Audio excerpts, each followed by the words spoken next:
अपनी गलती का एहसास होते ही अनुपमा से माफी मांगने के लिए दिग्विजय जी आते हैं।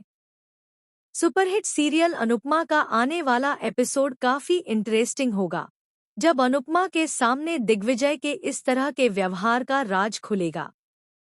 जब दिग्विजय हॉस्पिटल से लौटेंगे तो उन्हें समझ में आएगा कि वह अब तक जिस देवी से बदतमीजी से बात कर रहे थे और जिनसे दूर भागने की कोशिश कर रहे थे, असल में वही उनकी जिंदगी में नई रोशनी लेकर आई है।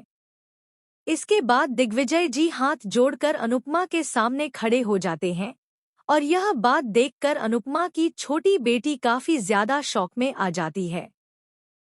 दोस्तों, मैं आपको बता दूं कि अनुपमा जब अपनी बेटी को स्कूल छोड़ने जा रही थी तो उसने गलती से दिग्विजय को डिग्गी अंकल बुला दिया था, जिसके बाद दिग्विजय को अपनी बेटी की बहुत याद आती है और वह गुस्से में कह देते हैं कि अगर मेरा नाम लेकर नहीं बुला सकते तो सिर्फ अंकल बोलो और कुछ बोलने की कोई जरूरत नहीं है। इसके बाद अनुपमा अपनी बेटी को लेकर स्कूल छोड़ने जाती है और वहां से काम पर चली जाती है।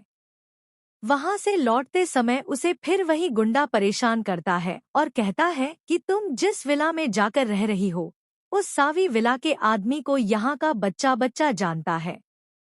उसके जैसा साइको कोई है ही नहीं और तुम्हें मुझसे डर लग रहा है। दोस्तों, अनुपमा इस बात को अनसुना करके वापस लौटती है।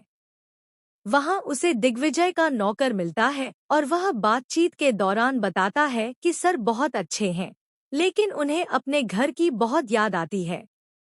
वह यह भी बताता है कि उसने कहीं से सुना है कि दिग्विजय जी खुद को अपनी बेटी का कातिल मानते हैं, क्योंकि उनकी वजह